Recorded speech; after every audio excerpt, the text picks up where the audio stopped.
I'm John Emmons, intern at Lawfare, with an episode of Rational Security for May 7th, 2023.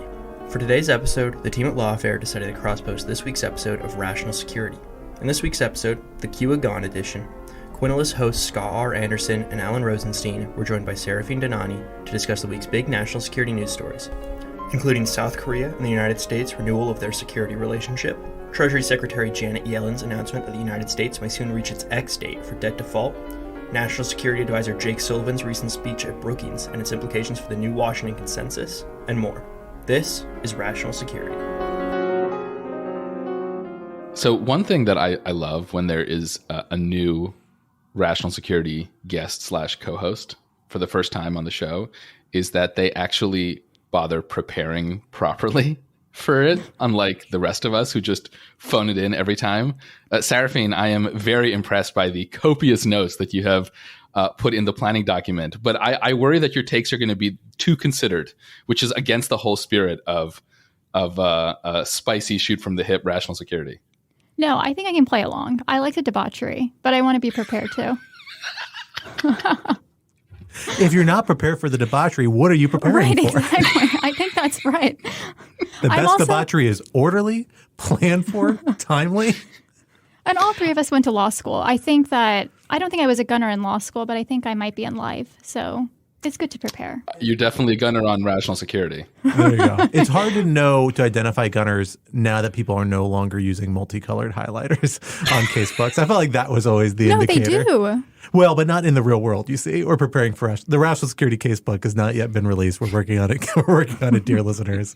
But then you can get highlighters to your heart's content. Okay. I think that's fair. I use different fonts on my Word doc. Maybe that's I'm telling you. Just infuriating. Yeah. No, that just sounds unpleasant for everyone. I mean, is one of them Wingdings? Like, I feel like I need to know more about the fonts in question. Well, they're colored fonts, but I guess I can go Comic Sans when I'm really excited about something. All I will say is Palantino or death.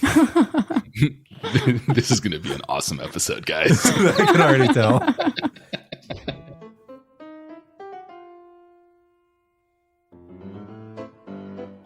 Hello, everyone, and welcome to Rational Security. I am one of your regular co-hosts, Scott R. Anderson, and I am here with another of my regular co-hosts, Alan Rosenstein. Hello. Sadly, though, we are not with our third regular co-host, Quinta, who is out on some business travel. We are thrilled to be joined by Lawfare's own legal fellow, Saraphin Dhanani. Saraphin, thank you so much for coming on Rational Security today. Thank you for having me, Scott and Alan, and Quinta, who agreed to this. Quinta, who faked illness to bring you on the podcast just in case for the sub-in. Well, we are thrilled to have you. This is, I believe, the first time we've had you on Rational Security. Is that right? I think that's right. I do find it a little intimidating. You guys are quick and spunky, and I like to prepare. So let's see how I can keep up. This is big pressure. Now I'm feeling a lot of pressure because I feel like Saraphin has way out prepared me for this particular episode.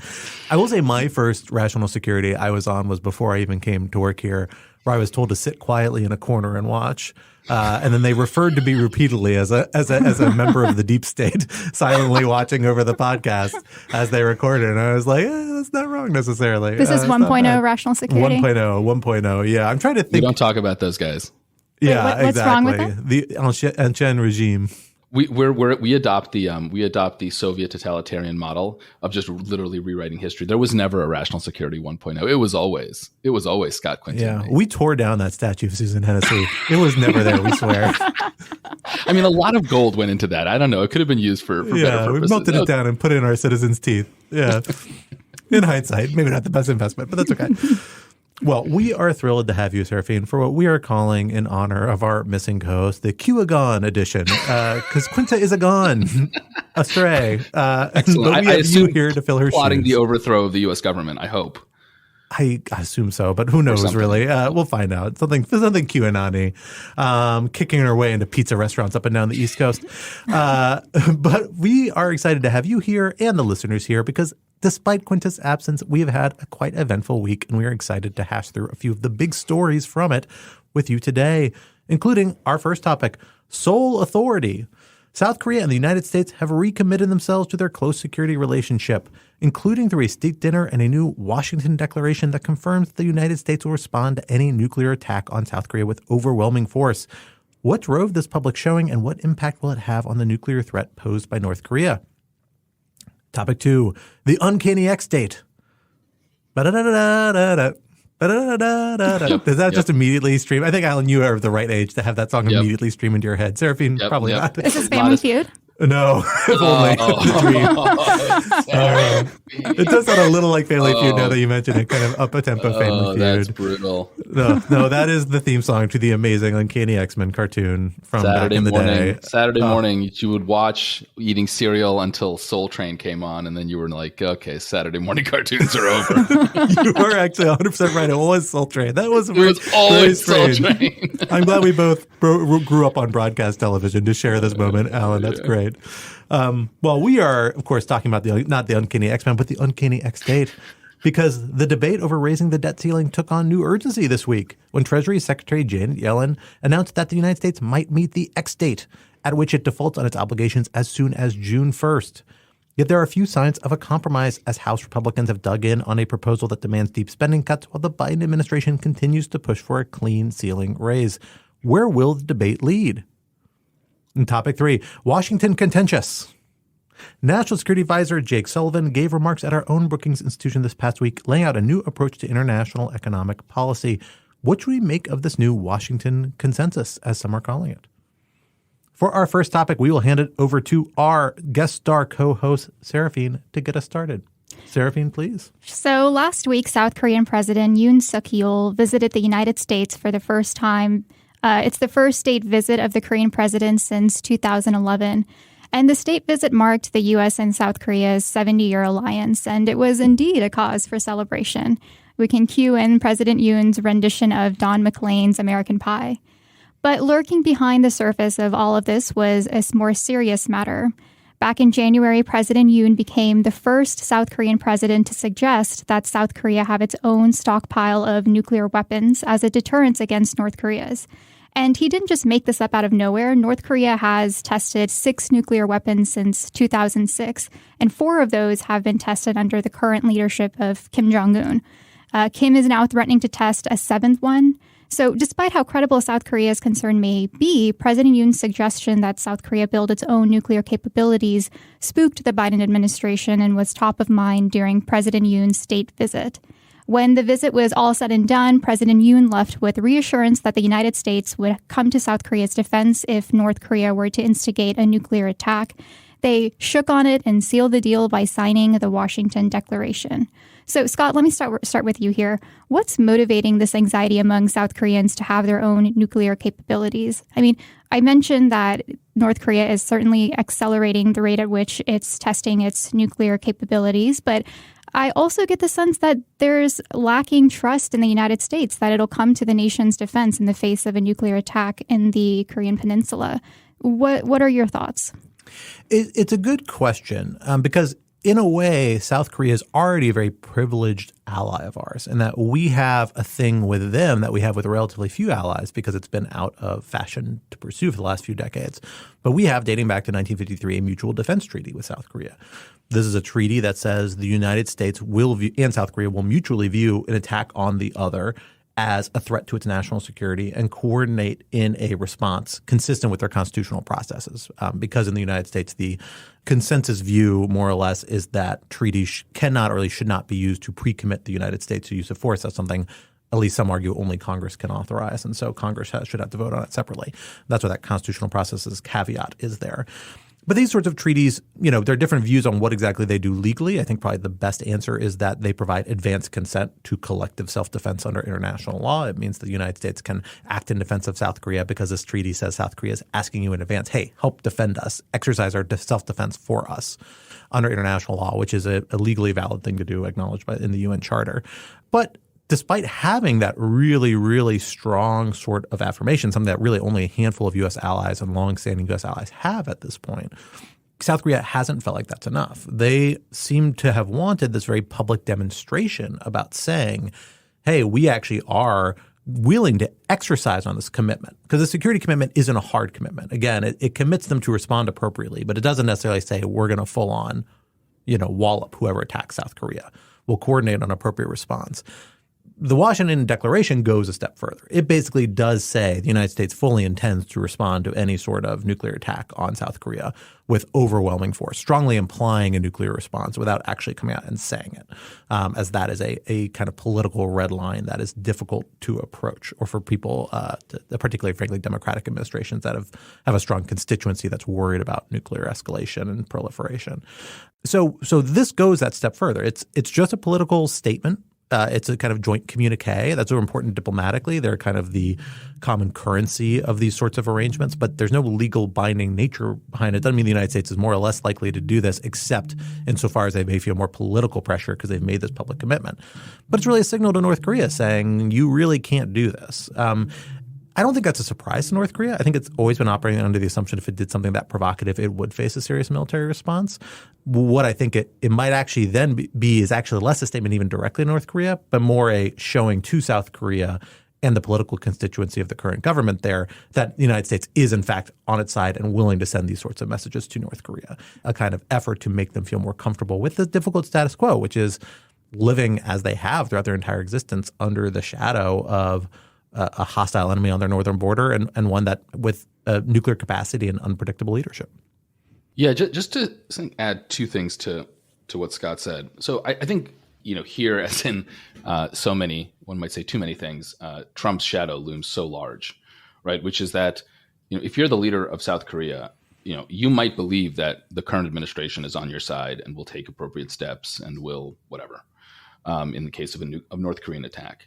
But you also have to consider the possibility that a future administration, whether one led by Donald Trump, right, who has, again, a not insignificant chance of winning in 2024, right? I mean, there's no way that that's less than 35%, based on just the general polarized nature of American democracy, or someone in Donald Trump's footsteps, in his worldview, right? A President Marjorie Taylor Greene for all of our sins.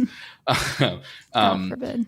You can't ignore that possibility. And for those folks, you can't assume that they will abide by any commitments or that they even are interested and even think that South Korea is an important U.S. ally or important enough to defend it. So, I think that's an understandable reason for why South Korea is pushing and for why even a beefed up statement, even the Washington Declaration might not be sufficient. And to be honest, I don't blame them, right? I don't think what the world needs is more nuclear states, but the logic of nuclear proliferation is very complicated. And, I think that this has to be understood with, I think, some sympathy. The other thing that I would say is, I'm curious what you think, Scott. I mean, in your remarks just now, you emphasized a few times that, well, even this beefed up Washington Declaration is not legally binding because, of course, there are all these carve-outs and these constitutional issues. I do wonder, though, if that's the relevant margin to think about, which is to say, do you think at the end of the day, South Korea or a similarly situated ally would feel that much more confident if the document that was signed was legally binding? It seems to me that, what matters is not whether some document is legally binding or not, but whether you think that at the moment of decision, right, when North Korea has lobbed a tactical nuclear weapon or a bigger nuclear weapon into South Korea, and the decision for the president comes down to, are you going to wipe Pyongyang off the face of the map, and who the hell knows what happens after that? That the United States will in fact go through on its commitments, whether those commitments are simply reputational, which is actually quite a big deal, or additionally, quote unquote, legal. It doesn't seem to me like that's ultimately what's going to matter. And so I'm just curious what you think the margin. I mean, we'll put it this way: what short of giving South Korea access to the button, what short of that would serve as a truly credible enough commitment on the part of the United States, such that a rational South Korean leader whose fundamental priority is the defense of his nation would say, okay, we don't need nukes?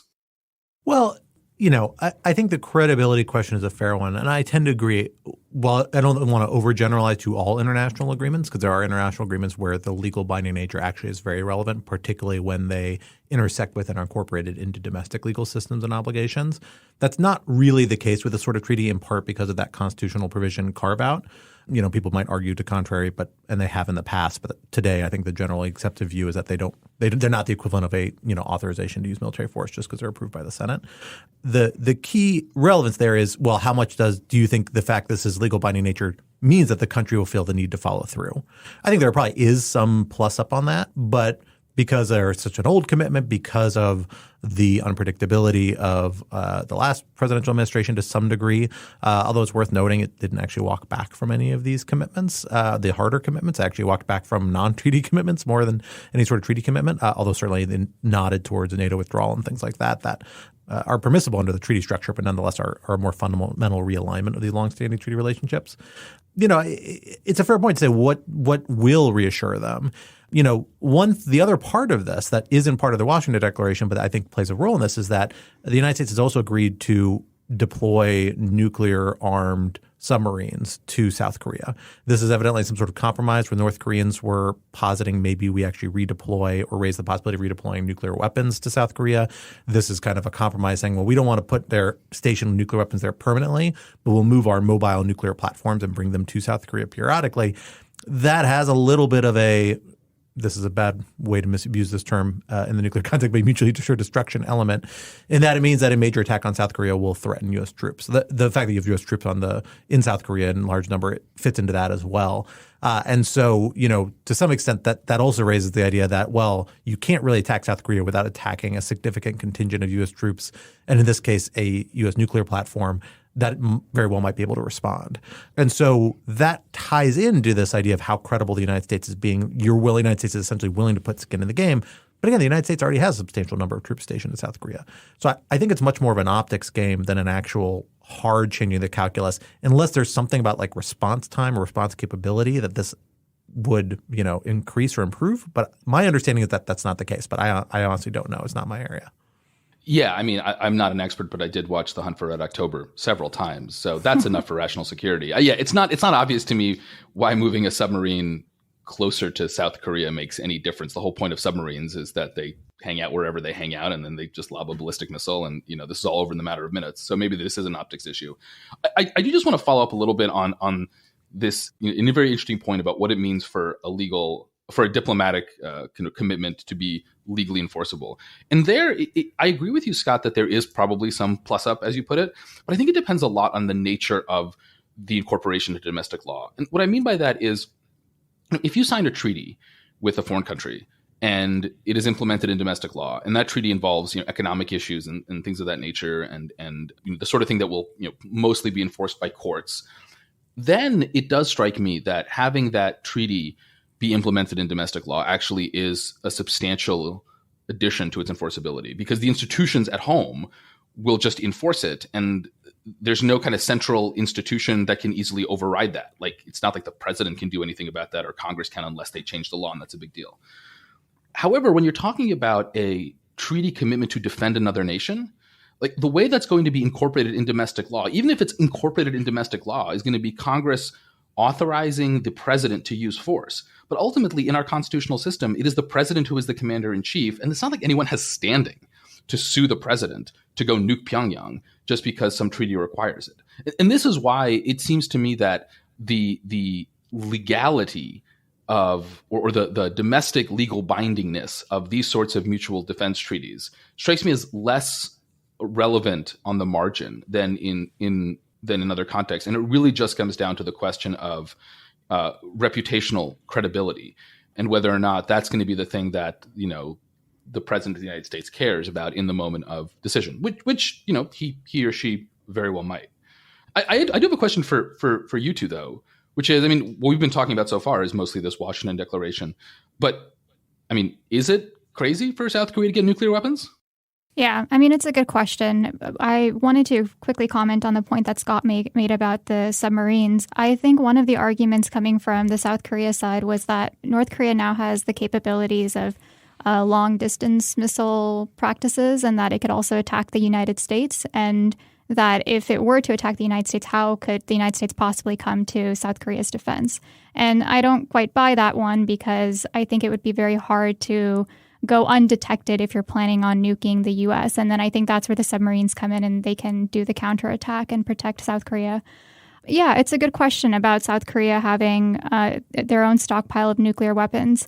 I don't know if I'm well positioned to talk about this, but what I will say is I wonder, before they even have that conversation, if it's worth them having maybe a stronger relationship with Japan, for example. I think that there are quite a few shared interests that have gone unexplored for obvious reasons, and maybe even understandably, but there is a lot of potential there that is untapped. I think there is a lot of movement generally in the region with North Korea, and then also China's encroachment into Taiwan, where I think South Korea and Japan have a lot to gain by working together. And if that doesn't work, then perhaps there's grounds for having a deeper discussion about South Korea having a stockpile of nuclear weapons. But I just feel like there's so much more we can do before we have that conversation. You disagree? No, I don't disagree, though. I assume that by when you said it's understandable if South Korea and Japan can't do this, I assume that you're referring to sort of the long historical shadow of Japan's very brutal occupation of South Korea. Right, exactly. Yeah. Which I don't know, 70, 80 years later is still a very, very sore spot for, again, very understandable reasons. And to be clear, President Yoon did, I think, attempt to start having a conversation with Japan, and I think South Koreans were really unhappy about it. So it is such a, no pun intended, but I think it is such a nuclear disaster whenever they even start having a conversation or start building a relationship among the South Koreans. So I think public support is just not there. I think the pun was intended, Saraphin, but it's okay. It's worth noting, though, I mean, this is one of the two essential roles, to come back to your original question, Alan, about, why not nuclear South Korea. There's a few roles the United States plays that are indispensable here. I mean, the United States is the connective tissue between Japanese and South Korean shared security interests in a lot of ways. I mean, who would be responding in terms of conventional forces if North Korea were to attack South Korea, particularly in a non-nuclear way that would require a non-nuclear response, which is also plausible? They'd be coming from Japan in substantial numbers, right? And other Pacific holdings, but Japan's one of the big places the United States has bases from which it projects its regional security agenda, which includes defending South Korea. So there is a connective tissue between that. It's just mediated between the United States for the exact reasons you noted. I do think, there's often an argument, frankly, the United States has often argued that there's a reason to have more regional coordination independent of the United States on top of this. It's often more around China and Taiwan, I think, than North Korea, in part because of these strange dynamics. But I think you're right. There's more to be said there. But right now, the United States fills that role. Mm-hmm. The other element, Alan, is that there's, developing a nuclear capacity is actually itself a really dicey process and strategically, because there's a moment where you have a very limited or no nuclear capacity and you're on the cusp, and that's where your enemy has the maximum incentive to try and strike at you, right? And try and keep you from developing that capability. That's the situation Iran has lived in for decades now and capitalized on in some ways, right? Leveraged in some ways less successfully recently to try and say, well, let's try and use this threat of developing nuclear capability to try and improve our global position in other ways. Here we're seeing South Korea kind of do a similar thing in a weird way, right? South Korea said, well, we might need a nuclear capability for understandable reasons because of this kind of pressing nuclear threat. The simple reality is that unless it was given one by the United States or another major power, like South Korea would take time to develop certainly any nuclear capability and then develop a delivery system that could resist overcome a potential first strike by North Korea and then have the ability to respond so as to be an effective deterrent. That's actually, I suspect, without knowing, it's not really my area, a pretty tall technological undertaking. And it's a process to get there during which you're providing maximum incentive to an enemy to try and prevent you from developing that capability. The United States comes in because it's already got all this. And the only question is the credibility of the United States as a response. And while the United States' credibility does suffer and sometimes has to be reinforced through measures like this, in the end, it's proven credible enough to deter really any serious thought by North Korea as taking this sort of action. And I kind of suspect it's going to continue to be that way for the foreseeable future, which is why South Korea, I think, will be comfortable with it. Just sometimes, often for, frankly, domestic political reasons, I think, in South Korea, in other places, you need to have these reassurances and public demonstrations to demonstrate, the United States is still serious about this. Okay, so to round us out here, one final question for both of you. The Washington Declaration also creates a nuclear consultative group that is similar to what we have in NATO. Any thoughts on its abilities, whether it's perfunctory or really it's a body that's worth having? And we haven't had it for 70 years, so what are its powers today? So that's interesting. I think people tend to poo-poo these consultative groups and committees that are often like the main deliverable out of major international summits. Frankly, is often perceived and often accurately that it's because of a lack of any other for meaningfully deliverable. That's not the case here. Like the Washington Declaration itself is a deliverable, but this is a frequent outcome. There actually can be really significant because you actually really do want to promote engagement at a technical working level between your staff and whatever issue you actually want to build collaboration on if you actually want to get meaningful collaboration. On the military side, which this seems primarily aimed to, although maybe not exclusively, you particularly want your militaries to speak the same language, to understand how they're likely to respond to tactical situation, to have interoperability or at least ability to communicate effectively and protocols set up to deconflict if you were to find yourselves actually operating in a common theater, even towards a common objective. It can be very hard and very chaotic environment, and that kind of deconfliction and coordination is a big part of what the military prepares for and does spend a ton of time doing. Now, South Korea and the United States do military exercises all the time. I don't know whether they had a nuclear component in the past or not. This seems to be suggesting that nuclear considerations are going to be incorporated into those procedures and made a priority and perhaps given a separate track of coordination through this process. Obviously, a lot hinges on what it actually does, who actually staffs it.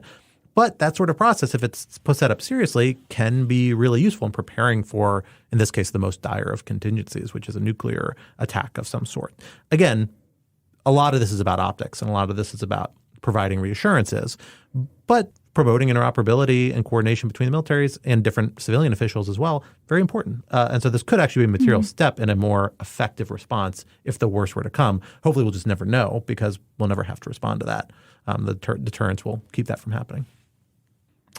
Well, from one cataclysm to another, let us transition back to the home front to talk about our pending economic collapse, perhaps, with the topic of the debt ceiling. As I mentioned in the introduction, Treasury Secretary Janet Yellen said earlier this week that the United States may be approaching its X-Date. That is the new name, because I don't believe I've seen X-Date before in prior discussions around the debt ceiling, although maybe I just missed it. But the name now being given at least to that day where the United States will default on its obligations. Right now, she's saying it could be reached as soon as June 1st. It's a little hard to predict because a lot of it hinges on tax revenue, which I guess is not a fixed stream of income as much as we all might like to pretend it is. And so that is kind of the earliest date, but is a bit earlier than some people were expecting. Earlier estimates that said, well, it probably will come sometime in July. Notably, they're not mutually inconsistent. She's saying this is the earliest possible warning date, but she seems to be signaling this is a real date of concern. We need to have a plan before June 1. At the same time, though, we really haven't seen much progress towards a consensus approach. Speaker Kevin McCarthy, despite a lot of doubts about his ability to do so, successfully corralled the House Republican caucus and got them on the same page for a proposal that involves pretty draconian budget cuts on a lot of fronts, particularly around environmental and climate issues that are very dear to Democrats, and is attempting to say, well, this is the terms on which we're willing to raise the debt ceiling. The Biden administration thus far has not given any signs that it is yielding to these demands and instead is insisting on a clean debt ceiling, saying anything else would be irresponsible. Although it's worth noting the Biden administration did invite Senate and House leaders to a meeting at the White House to discuss a way forward. So at least they're starting a dialogue around a compromise, even though there's no signs of substantively what it might look like as of yet. This is all being facilitated by the fact that there are very slim margins in the House on either side. And so, the question is who can hold their caucus together most tightly to some extent. So it is really a potentially disastrous situation.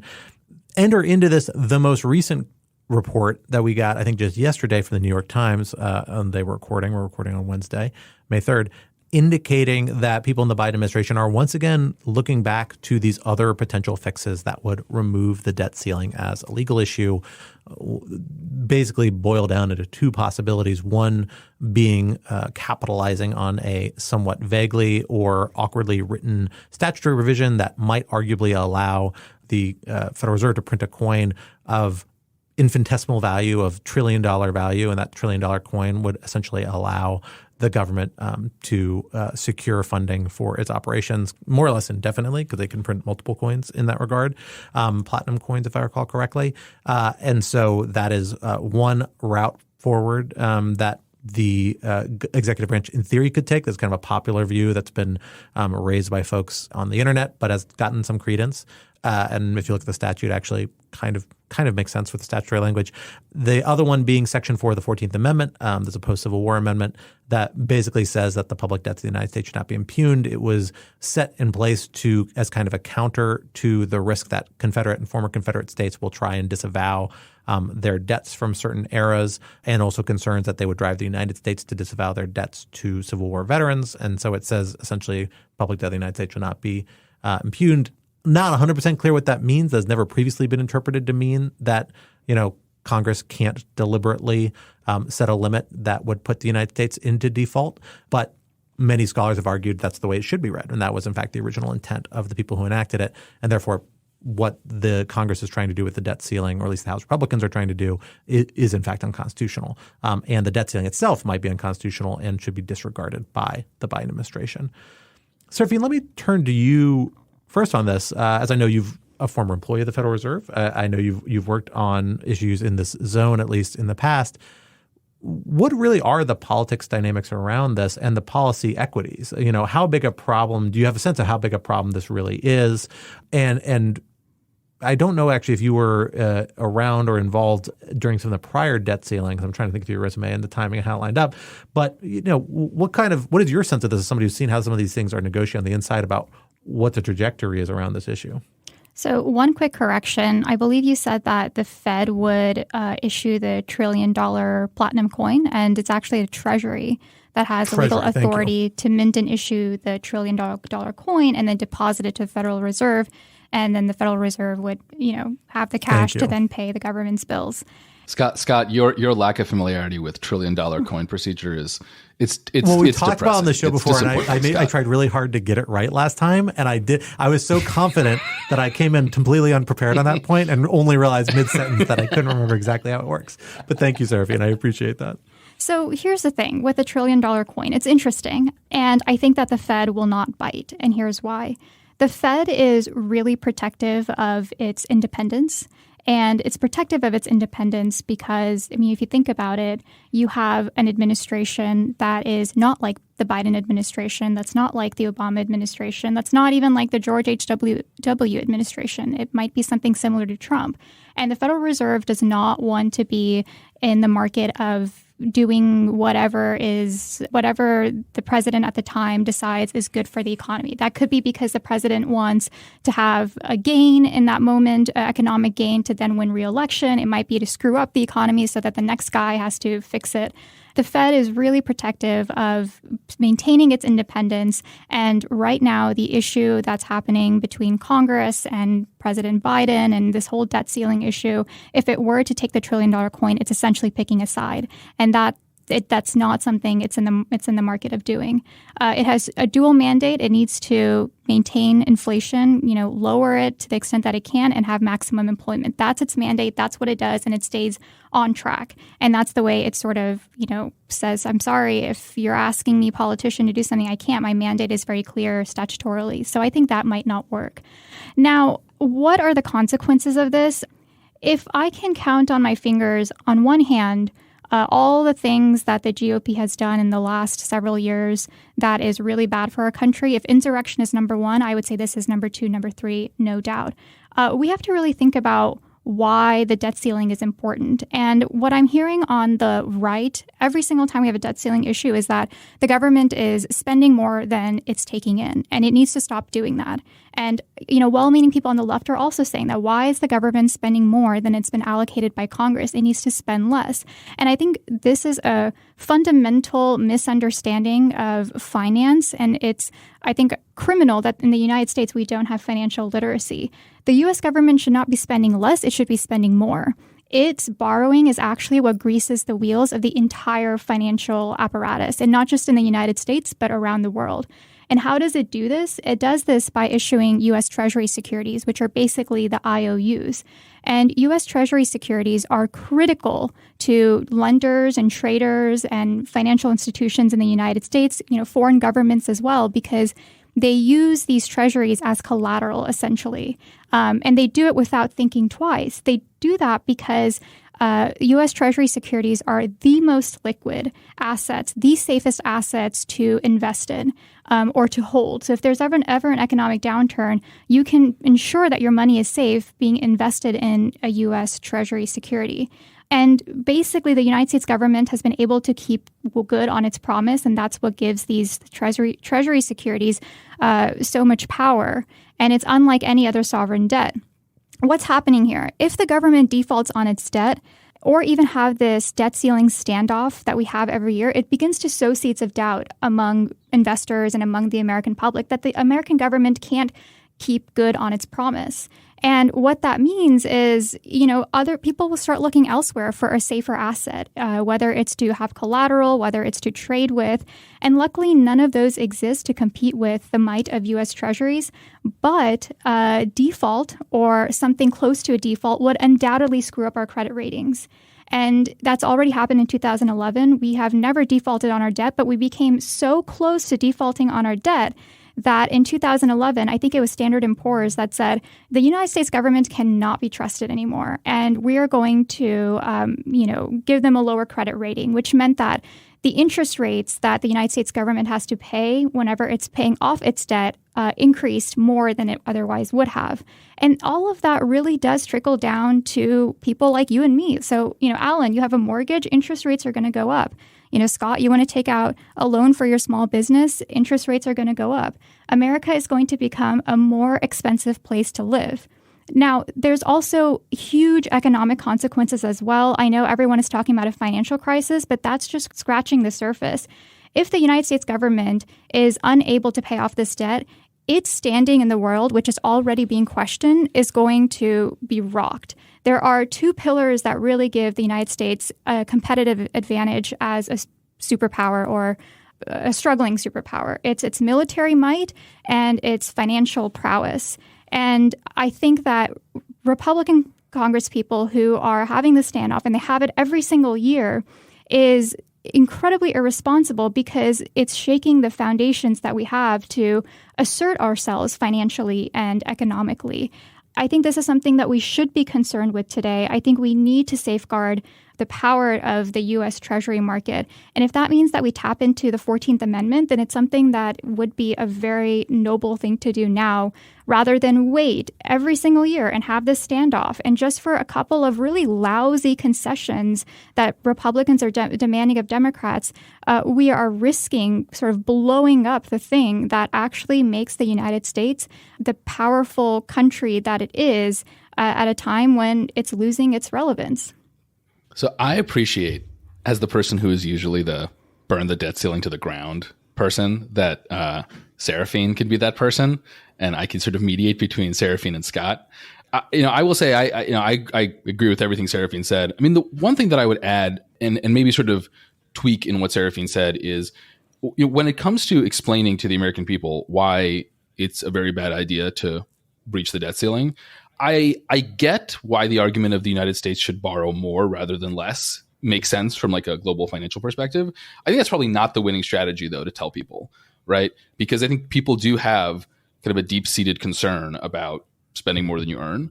And I don't think it's necessary to tell people, well, you should raise the debt ceiling because we should borrow more. I think a much more intuitive explanation is you should raise the debt ceiling because if you're concerned about borrowing, that's a matter of spending. That's not a matter of the debt ceiling, right? That's the, I think, confusion that a lot of folks have, which is the idea that raising the debt ceiling increases America's borrowing when really America has already borrowed, or it's committed to borrow when Congress passed whatever spending bills they passed. So if you want fiscal tightening, don't do it at the debt ceiling stage, right? Do it at the stage of spending, because that's the point at which the United States has created those liabilities for itself that if it were to renege on would cause all this kind of financial panic, right? And I think that part is in I think framing it that way underscores, I think, the fundamental dishonesty of the GOP position on this, because again, they are more than happy to spend just as much as Democrats do when their guy is in power, as we saw in the Trump administration, which was no one's idea of a fiscally restrained administration. The fact that they spent their money on tax cuts does not mean that they were any more fiscally conservative than spending your money on, some sort of spending or social program. The other thing that I would say is, and here I think that I can't do any better than quote that great masterpiece of early 2000s cinema, Super Troopers. I'm freaking out, man. Yeah. I'm freaking out. It seems increasingly that the United States will default on its debt. At the very least, it seems very unlikely that the Republicans will agree to anything that approximates not just forget a clean debt ceiling increase, but a debt ceiling increase that does not, again, gut spending and sets a precedent for the same fight the next time that the Democrats are in the White House and the Republicans control one house of Congress. I mean, a lot of this is because the Republican Party has gotten quite extreme, but also because the price of Speaker McCarthy's leadership, which he got on the 4,073rd vote, I've totally lost track. Was it the 18th at this point? I don't remember. It was a very large number, was devolving a huge amount of power to rank and file Republicans, and in particular, allowing any individual of the caucus to vote to unseat the Speaker, which means that at any moment, any Republican, any MAGA Republican who doesn't want to raise the debt ceiling 1 cent, either because of cynicism or because of some very confused ideological commitments, can use that leverage to force a vote on the speakership. And I think what we've learned from McCarthy's career is that what he wants more than anything else is to be speaker. He has very few real ideological commitments, and his main commitment is just to his own career as speaker. And so I just don't see a world in which the Republicans, we get a substantially better proposal than the one that the Republicans passed. And so then the question becomes, how does the administration respond? And I think that there are two ways of viewing the issue, or kind of two frames. I think the common frame, I think, is the one that you, Scott, raised when you were introing this topic, is that there are three things that could happen. We could default on our debt. We could use some legal tools to avoid that, whether it's the $1 trillion coin or the 14th Amendment, or, and I think this is kind of the unspoken third option, the president could just say, nope, I'm just going to ignore the debt limit because this is a national emergency and something lock-in prerogative, and quote Lincoln about, should the republic fall so that, should every law be violated so that one may stand? Okay, I'm really butchering this quote, but there's a relevant Lincoln quote on this. And I actually think that's not quite right. I think there are just two categories. I think either the debt ceiling is breached or the president does something that is basically unconstitutional or so marginal and so controversial that it might as well be the same thing. That doesn't mean that I don't think the president should do that, right? I think the last time we talked about this, I was very much on the side of do whatever you have to do. But I don't think that games around the $1 trillion coin or 14th Amendment interpretations that have been dormant for 160 or 170 years will really avoid what will be a profound constitutional crisis if, and I suspect when, the president says, screw it, we're printing more money because I refuse to cause a Great Depression. So I don't like being put in a position to argue the other side, but I'm going to. In part because I genuinely think there is a strong element of alarmism that is very much warranted around this issue, but that is easy to extrapolate to the idea that June 2nd, the United States will enter an imminent collapse of the global economy. I'm not sure that's actually the case if there's a default. I don't think that's the way it works. I don't think S&P degrading, frankly, Treasury ratings is going to make much of it. Actually, it has it certainly hurts the United States economy. I don't think it necessarily deep sixes it.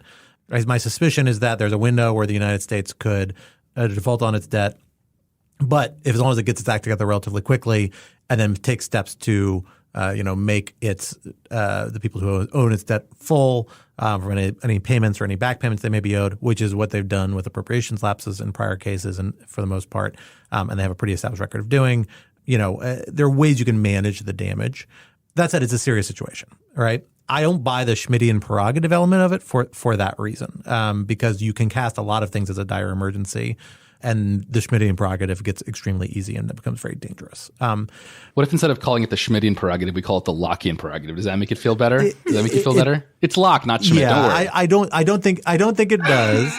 It's liberal, Nazi. and it is, more fundamentally though, I do think it's worth also looking at these legal arguments, because I think they both actually have a fundamental problem. Although that problem is tied with not like the logic of the law, but who is going to review it, which is ultimately the Supreme Court, right?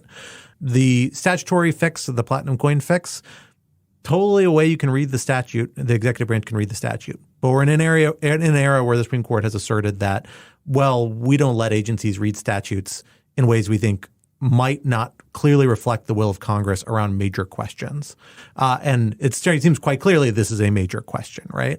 The Constitution says that the Congress has the power to take on debt. Congress has the appropriations power. In fact, the Constitution actually prohibits appropriations except by law. So, the combination of these two things clearly says this is a pretty central congressional power, and the major question doctrine I think would be a problem for approaching that, right? You also have the constitutional fix, make some sense. I actually see that this could very well have been the original intent, but it is interrupting a pretty fundamental precept of how we think of constitutional structure, which is that Congress has the power of the purse. And then that can include the power to mishandle the purse, right? Mm. And I suspect the Supreme Court's going to be – I think that actually – and there's a little bit of a reversal from the last time we talked about this a while ago – maybe there's a little bit more of an argument there that you might get more people on board with on the court. But I think there's going to be a lot of understandable resistance, not necessarily even a partisan valence, to saying, are we really ready to disrupt this longstanding principle based on a new reading of fairly broad language that also isn't clearly operationalized by the 14th Amendment? It says this shall not happen. But there are other parts of the Constitution that do things like that, like the emoluments clauses. And we've seen how hard it is to enforce those and how, frankly, willing the court is to let those things go unenforced if there's no clear operative mechanism for doing it in the Constitution. I think that's a problem, but that problem might well apply here, and courts seem comfortable with it. Here's one thing I think the executive branch could do, though, and this strikes me as the lowest hanging fruit approach to maybe getting around this for the time being, and one way the court might be willing to accept. And that's to use constitutional avoidance. Maybe the 14th Amendment you can't read, or is a hard sell, or you're worried it's going to be a hard sell to read as a hard constitutional prohibition on a debt ceiling limit. But it doesn't mean to me that is not a reasonable reason to read ambiguous statutory language that doesn't expressly say, oh no, this appropriation of new funds isn't also an authorization to take on additional debt to pay for this. And to say, well, look, if nothing else, this establishes a presumption that Congress generally wants us to stick within our debt, consistent with the 14th Amendment, and we're going to read statutes that way unless Congress expressly says otherwise. This is kind of I don't want to say dirty trick, but a little bit of a dirty trick the executive branch does all the time. Constitutional avoidance is used to adopt unorthodox readings of statutes regularly, particularly in like the war powers national security context, but in other contexts as well.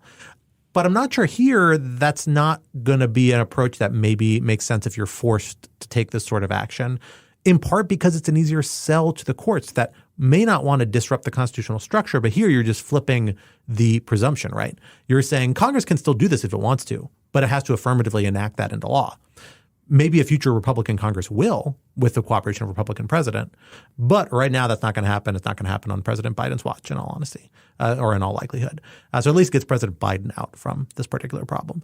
So that strikes me as the likeliest legal route the administration could take, and maybe the only really plausible one. There is a standing question saying who could actually sue over this.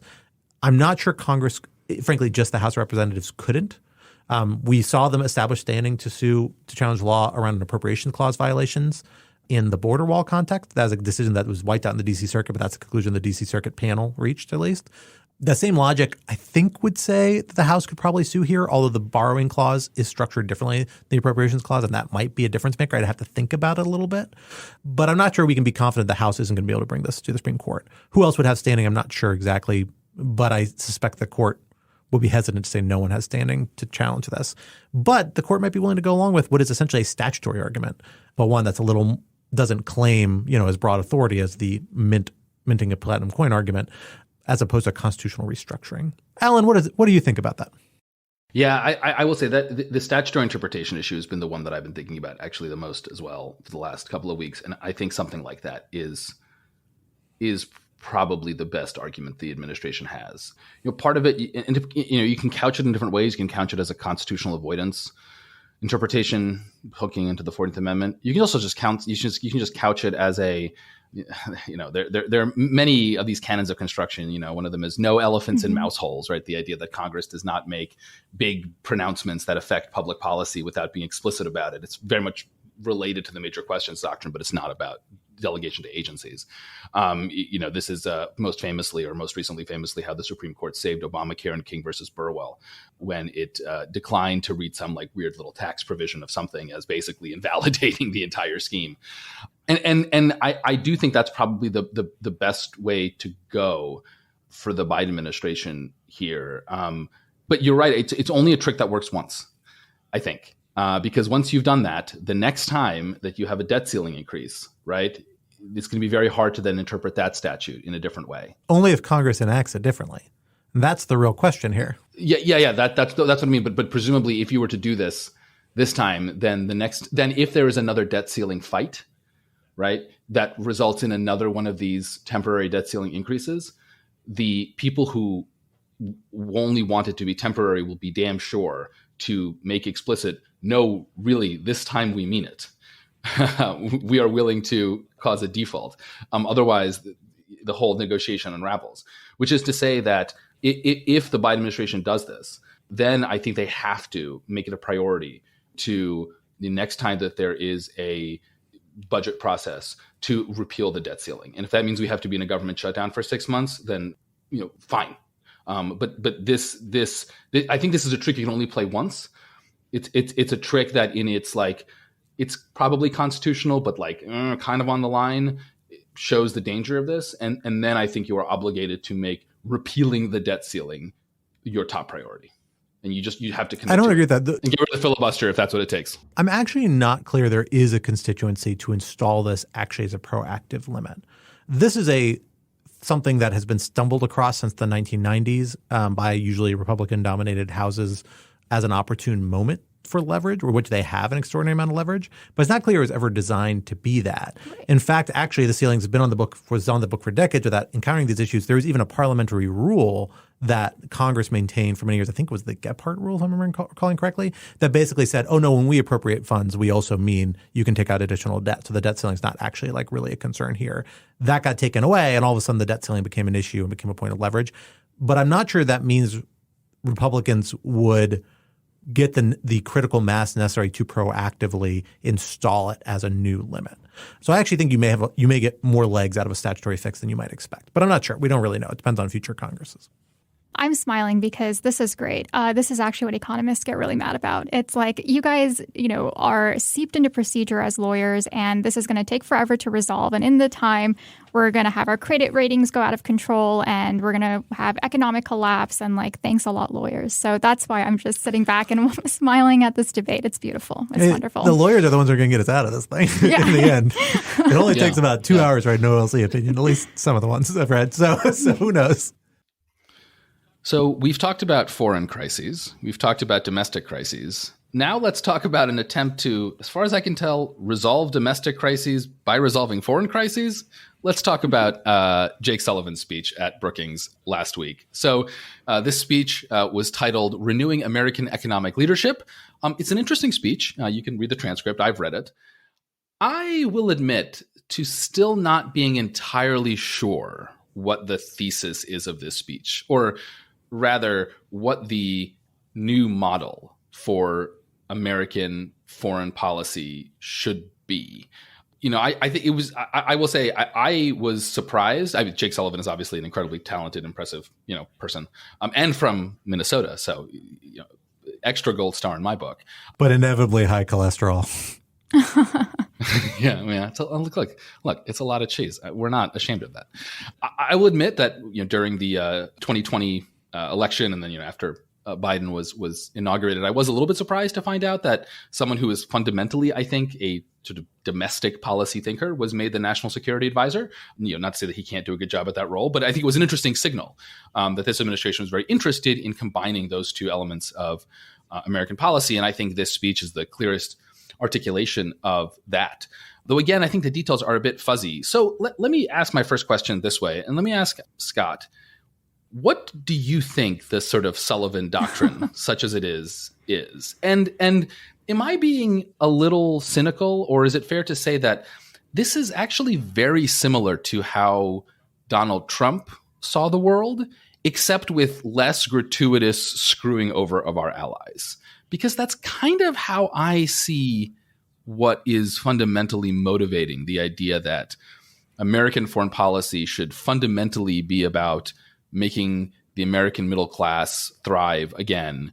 And, we can do it by making America and our allies great again. And that's the main difference, which is, a striking change. And to call back to a rational security episode from, I think several months or half a year ago, I think just underscores a surprising degree of continuity between, at least on some issues, the Trump administration and the Biden administration. Yeah, it's a good question. And I actually do think there's an underlying thesis in this, but it's one that's politically hard for them to say, understandably. And it sounds in some ways more dramatic than it is. But I think if you had to encapsulize, the one word thesis of this speech, it's that the Washington consensus, the neoliberal consensus that's driven U.S. and a lot of global economic policies in the 1990s is dead. Dude, that's a lot of words. That's way more. I had ellipses in there, so pull that out of it. What essentially he's saying, in a lot of words, going into a lot of depth in a very Jake Sullivan way, which I generally quite appreciate and I thought made this kind of interesting. But what it all boils down to is, amidst all these different strategies and things the administration is doing, the common thread is that we no longer feel bound by the assumption that pushing for more liberalized international markets is fundamentally in our national interest. That is actually a pretty big departure. That has been a common touchstone since the 1990s, really throughout the whole post-Cold War era of a lot of U.S. and global economic policy. Now, was it ever fully a reality? No, it wasn't. Not even by the United States. The United States had lots of exceptions to the ways it approached this kind of liberalization framework, right? And we've seen lots of other countries do it as well. And a lot of these core efforts have stalled around those problems. You look at for example, something that the lawyers listening, certain international lawyers may be particularly sensitive to, the kind of not breakdown, but gradual slowing and complication of the international investment arbitration regime, which was envisioned as a real driver of foreign direct investment by establishing kind of uniform rules or more uniform rules and treatment and providing different remedies for that in the international order, has really become bogged down around these ideas of what if we have national security interests and what if we have other policy interests, climate concerns, labor concerns that force us to do things with foreign investors' money. Are you saying now we can't do those things because we're just going to have to pay them back because of these treaty arrangements that cause all these domestic problems? That's a microcosm of a much bigger set of problems that are of a similar vein here. And I think Biden is essentially saying, no, okay, we're going to acknowledge that we have these different interests and they require a more complex approach. And we're not going to be shy about that. And that's okay. I buy that to some extent. But I also think there's a little bit of a problem with it. The reason why people like the neoliberal consensus, the reason why people liked the cleanness of it, is that having that baseline assumption, a driver, is a counter pressure against the idea of agency capture, essentially. The idea that you will inevitably have domestic constituencies that will have more political power than foreign consumers and producers that will be encouraged to try and get favorable terms in terms of trade, favorable terms in terms of domestic treatment, and that's going to undermine the overall efficiency of the economic system. And that essentially is going to lead to the breakdown of a neoliberal system and of the global economy and the most efficient allocation of capital within that global economy, unless you have a strong presumption against that and are constantly kind of on patrol for this concern about agency capture and other sorts of capture that's stripping away and making a less efficient market. That itself is a little absurd, and that is actually the way people talked about this stuff in the 1990s in a kind of interesting way. It also puts way too much faith in the efficiency of markets. But I do think there's a good argument that markets are often a good thing for the United States, I think they're often a good thing for a lot of people, everyone who's a consumer to a certain extent. You got to kind of cabin them. You've got to sort of, account for their negative effects. And maybe that's how you could frame of what this is trying to do. But it bothers me a little bit or makes me nervous a little bit that there's still not a common thread of saying, but we still want to find ways to globally integrate and create more efficient, if more equitable and fair and principled markets in a variety of ways. Because that counter pressure has brought more global prosperity. I really think it has. It's been inequitably distributed. It's caused a lot of problems along the way, and it should be limited to some extent. But global interdependence has helped a lot of things. The economies grow. Frankly, it's been very important in promoting global stability, I think, in the post-Cold War era. As we're seeing around Ukraine and Russia now, sanctions are contingent and only work because of the global integration. So I still think it needs to be a U.S. priority. Maybe we have more trade-offs, but then that becomes harder to sell to other countries saying, well, we have our trade-offs, but you can't have your trade-offs and your caveats. And it becomes a much more complicated negotiation. That might be okay, but there is that thread lost. And that underlying thesis, the thing they can't say, is that, this just isn't a priority for us anymore. And that's a pretty dramatic shift, I think, in terms of stated U.S. policy. Although you're right, Alan. I mean, it started with Donald Trump. In some ways, it started before Donald Trump. But Donald Trump was the first to say it out loud. And this is a continuation of that in a lot of ways. Yeah, and I also think that a lot of foreign pundits are thinking about this as well. And Jake Sullivan doesn't really give their perspectives. He seems to suggest that our partners are in line with some of our policies. And when you're reading Twitter, when you're watching some of these interviews, I think the international community is quite frustrated because in their mind, they're thinking, okay, the United States has been saying for 40 years that these are the rules of the game and markets are efficient when we play by these rules. Free trade is good. And suddenly they're no longer winning. And the game that they invented needs to go, and they're going to change the rules suddenly. And they're going to root it in domestic revitalization. And we're just not on board with that. I feel like that's a bit of a cynical read, to be honest. I do think that intentions were good when the United States established the New World Order, established the WTO, opened the WTO to China, for example, thinking that if China comes in and has this scaffolding and plays by the rules, it'll be better off for all of us.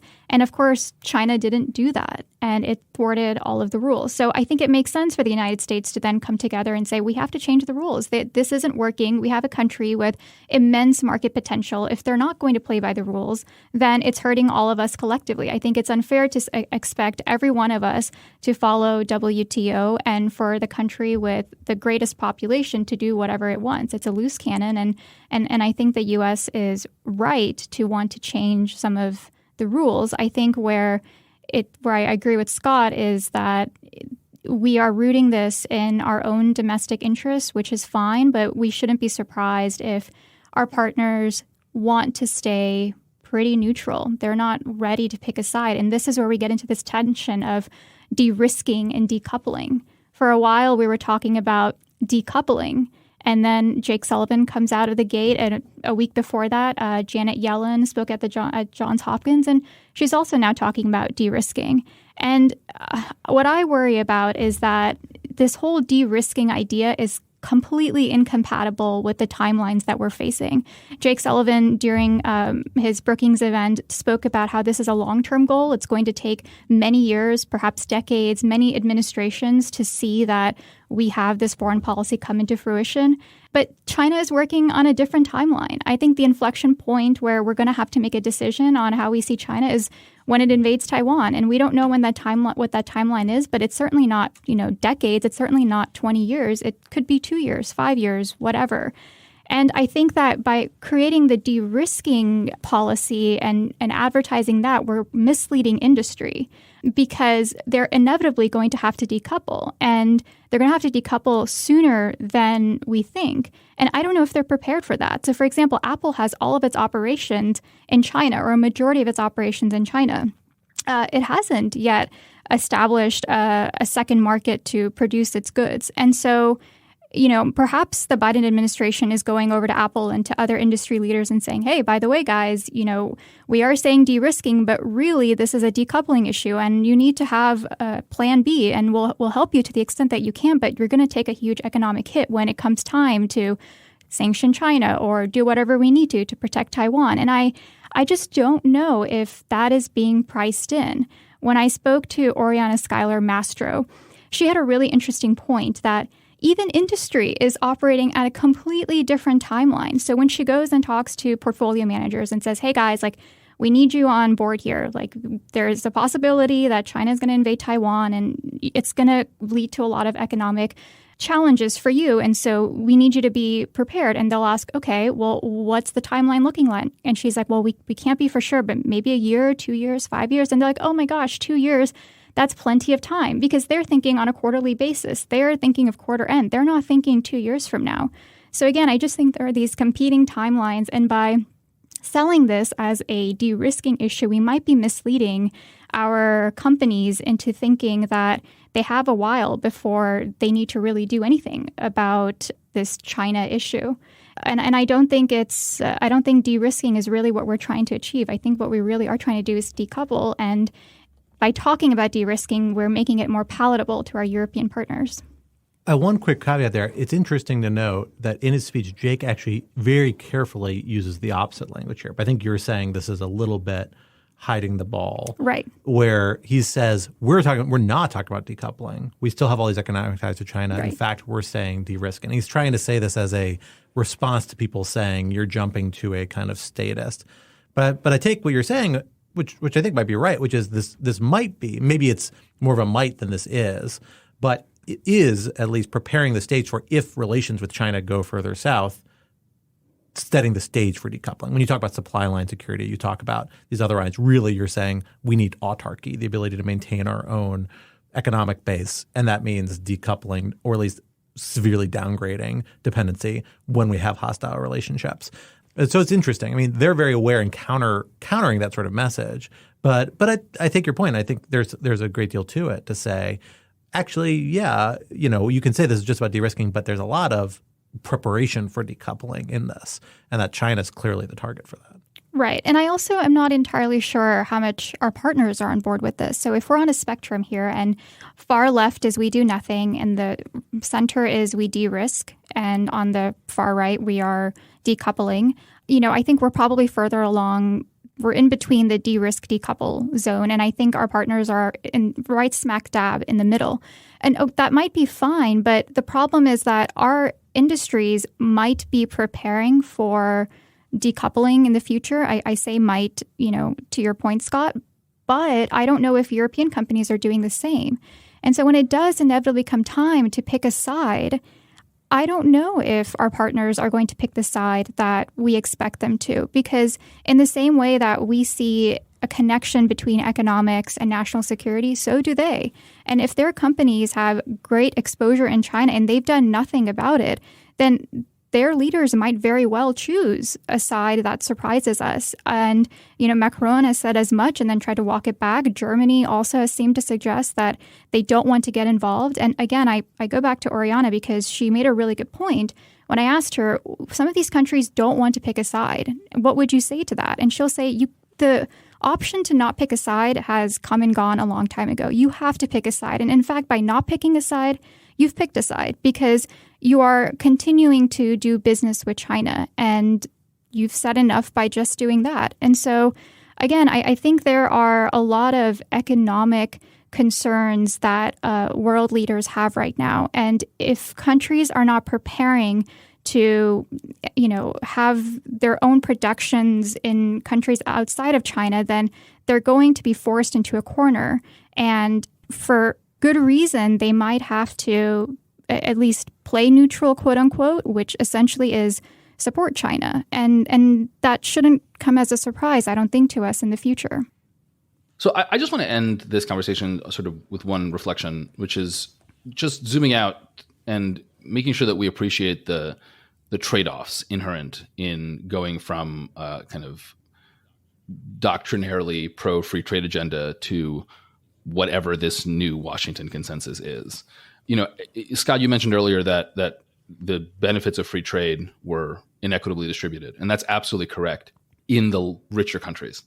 But what's interesting is when you zoom out across the globe, you see that really this was one of the greatest humanitarian projects of human history. I mean, hundreds of millions of people, if not billions, have been taken out of poverty. A lot of them in China, but certainly not exclusively in China over the last 30, 40 years because of this. And none of this is to take anything away from the sort of wrenching economic dislocations that you've had in developed economies. But that is, I mean, there aren't that many hockey sticks in human history, and this is one of them. And I think this is important to appreciate because, you know, last month, Ezra Klein wrote a great column in which he criticized what he calls everything bagel liberalism, which is a tendency in certain progressive circles in the United States to try to sort of try to take a policy for one thing and try to attach every good thing you possibly can to it in a way that undermines the core of it. And I worry a little bit that although, you know, doctrinaire free market people are very annoying and they over rotate on the, you know, holy nature of the market godhead, et cetera. All of that stuff I totally agree with you on. You know, when you look at things like bringing hundreds of millions of people out of poverty, creating the supply chains to take, you know, the infrastructure we need for the energy transition and make it as cheap as humanly possible, right? You know, solar panels that are not free, but approaching that because they're not made in the United States, frankly. It does concern me that moving away from that will just complicate trying to achieve some of these foundational goals. Again, that doesn't mean we shouldn't do it, and the devil is always in the details, et cetera, et cetera. But I just want to flag that there really are trade-offs here, and we should be clear about that.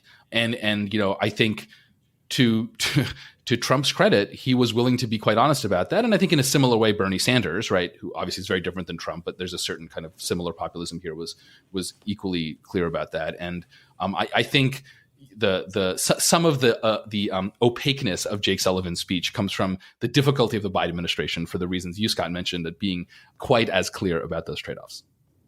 I think that's well said. Well, folks, that brings us to the end of our conversation for today. But this would not be Rational Security if we did not leave you with some object lessons to ponder over in the week to come. Alan, what do you have for us today? So I am listening to a great book called The Right. It's by the journalist Matthew Continetti. It came out last year, and I'm listening to it now as an audiobook through Libby, which is, again, I'm going to continue to flog this app because it allows you to listen to audiobooks for free through your local library. It's fabulous. And it is an intellectual history of the kind of conservative movement, not the Republican Party, but specifically the conservative movement in the United States from about World War I to the present. It's written by someone, you know, Continetti is himself, you know, within that movement. I think he worked for the Weekly Standard. I think he at some point he mentions that Bill Kristol is his father-in-law. So he is hardly an unbiased observer, though he is very much kind of a never Trump type figure. And what I really like about this book is that, you know, it does what it claims to do, which is describe one of the most important movements in American political and social thought. It does so by being very honest and not shying away at all from the real, you know, racism and xenophobia and et cetera, and conspiracy theorism that has often been a part of the American right. But it also brings out those features of this thought that are quite noble, I think. And, you know, as someone who is not himself a conservative, I don't find accounts of conservatism that sort of just rooted in its evils to be particularly compelling or interesting. And so I found this book to be just really, really quite excellent. So yeah, I highly recommend it for a sort of very interesting view on this important stream in American thought. But now I want to know why Saraphin is smiling. No, I thought that was interesting. She's lying. No, it sounds very interesting. Well, for my object lesson, I'm continuing my trend of refusing to endorse anything intellectual, and I'm going to go to some straight consumer goods. That may be made in China, but I kind of don't think so. I don't know. I have to check on that. Now we're talking about this. But I have discovered some new shoes. I've had these shoes for a while. I think they're phenomenal, and I'm going to share them with you.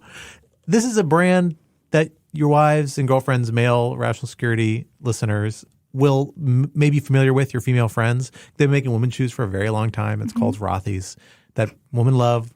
They're like flat and they're nice, and evidently they're very durable, which is great. But they make men's shoes now too. And I bought a pair actually like a year or two ago. And it occurred to me, these are phenomenal shoes. And I'll tell you why. I tell you what really pushed me over the edge is that they're made from like synthetic fabric. They're durable. They're very stylish looking. I'm wearing a pair right now. They're super comfortable. I rode a bike in the office in these. I've walked home in them. The thing is, though, they're also machine washable. And I was very dubious about how effective they would be. And I have this pair of white shoes that I wear in the summer. I hadn't washed all last summer. Took them out, looked real dingy and dirty. I threw them in some OxyClean, and I washed them this week. And they're like brand new. It's crazy. These things are like 2 years old. They were total beaters. So I will say, gentlemen out there, Go to Rothy's. Get yourself some pairs of Rothy's. They're phenomenal shoes. I can't endorse them enough. Could come in wide sizes. My flipper feet are kind of squeezed into these things a little bit, but they're still pretty comfortable because they're pretty flexible. And I highly endorse it. Rothy's, come to us. Come buy some advertising revenue. It'll be great. Those Aura Frames people, I bought an Aura Frame. I really liked it, and they came to us and got an ad. So I think you should do it too, Rothy's. Get on this for the Rational Security train. But even if you don't, I really like your shoes. Do you get discounts? No, but I would, though, Rothy's. Reach out. I was thinking about buying some more pairs, so let me know. But it's phenomenal. We don't just chill during object lessons, but I do occasionally, and I'm fine with that. Rothy's should reach out. The people who make Spätzle makers should definitely reach out. There's a devoted list following here. And I will say, on the topic of shoes that the women in your life have gotten you to wear and you're very grateful. My version of that is Allbirds, something my wife wore for years and I poo-pooed, and then she made me go to the Allbirds store, and that is literally all I wear. I suspect it's kind of a similar kind of online disruptor, super comfortable thing. I think that's right. Okay, my object lesson is this Sweeney Todd on Broadway. So I want to begin by saying that I am not a theater buff. I actually loathe musicals, but I am very supportive of my partner who loves musicals. And I find them to be incredibly contrived. The songs are inserted in random parts, not to move the plot along, but just to have a song.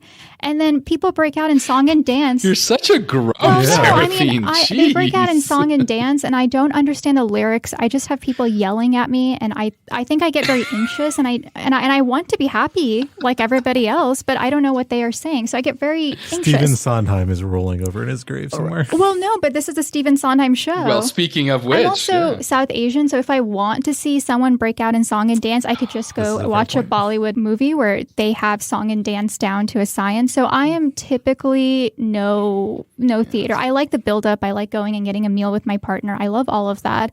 But I do think that I find theater to be a little bit overwhelming until I watch Sweeney Todd. And I cannot tell you how incredible that show was. I thought that the songs were incredible. I could hear the lyrics. They were inserted in the right places to move the plot along. And I think that is a Sondheim magic, to be very honest. The timing, the comedic timing was on point. I think the actors were also incredible. And I think this is the first show that I've seen. I've seen a few, admittedly not all.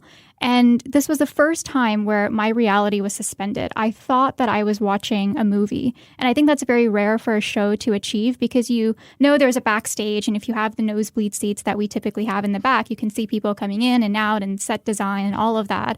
And so you're just kind of going there for, again, the song and dance and the yelling. And that's not appealing to me. But this was the only show that I went, and I was like, oh my God. When it ended, I was like, I thought I was watching a movie. And the producers were able to capture the ambiance, which I think is really hard to do. They were able to create a mood. And the only comparison I have is Tinker Tailor Soldier Spy. It was that same feeling, the same darkness, the same mood of something is wrong and I can't quite understand what it is. I'd never seen Sweeney Todd, and the entire experience was something that I really do cherish. And very few musicals leave you with food for thought, questions about the human condition, even forcing you to think about your own vices. And I think Sweeney Todd did that. So if you're able to, if you're in New York City, I really, really encourage you to go. It is just a fantastic show. Get those nosebleed tickets. They are a little pricey, but totally worth it. I just love that Seraphine's general response to musicals is kind of anxiety. And so Sweeney Todd is the one that relaxes her, which anyone who knows anything about the plot of Sweeney Todd will find. It's not that it relaxes me. It's that it was amusing. So well done. And, I can keep going if you'd like me to. But another thing that upsets me about musicals is that you have this, I think producers face a real dilemma here where they have to, insert dialogue that's contemporary to reach a mass audience. And it's totally out of place in time. So you have like a 17th, 18th century show, and then there's a female lead who is empowered on her own, but then she'll say something like, don't apologize to men. Like, we're in a man's world. And the thing is, like, that's not what's happening in the 17th, 18th century. And I think when you do that, you're reminded that this is just a show. It's contrived. It's not really accurate. And I think I have a hard time sitting through something that's forcing me to believe and laugh and So not really a fiction fan generally, then. I am. I love movies because it's seamless. But, man, musicals are pretty painful.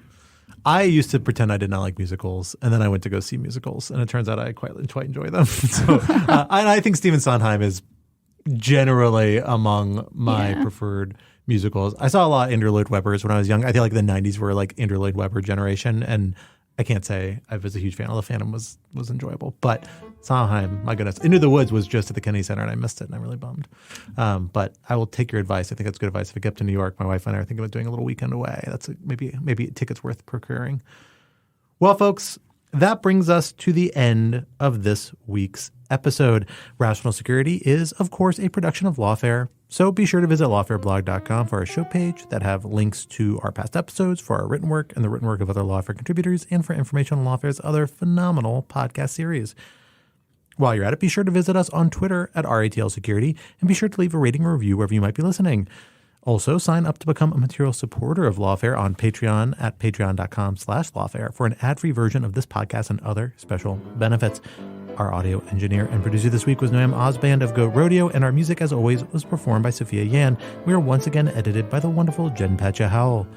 On behalf of my co-host Alan and our special guest Saraphin Dhanani, I am Scott R. Anderson, and we will talk to you next week. Until then, goodbye.